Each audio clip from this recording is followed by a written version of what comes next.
नमस्कार मित्रांनो, तुमचं स्वागत आहे माझ्या यूट्यूब चॅनलमध्ये. आणि आज आपण आलो आहे इकडे चिखल स्पर्धा बघण्यासाठी या परटवली गावामध्ये.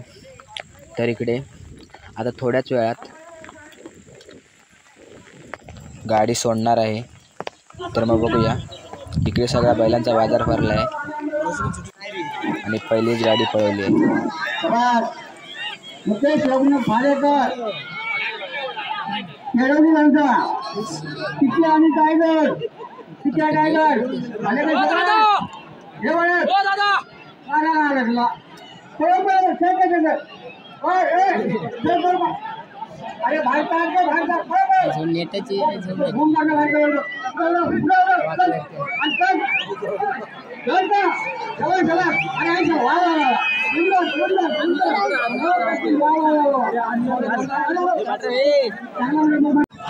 तर तिसरी गाडी सोडली पण बाद झाली. एवढ्या लांबसून येऊन काय उपयोग नाही झाला. एवढं 10,000 रुपये गाडी भाडं देऊन गाडी बाद.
मित्रांनो, एक सांगायचं राहूनच गेलं. माझ्या चॅनलवरती तुम्ही नवीन असाल तर सबस्क्राईब करा, बाजूला असलेली बेल आयकॉन दाबा, व्हिडिओ आवडल्यास लाईक करा, जास्तीत जास्त शेअर करा. तोपर्यंत भेटूया पुढच्या व्हिडिओवर. तोपर्यंत टाटा, बाय बाय.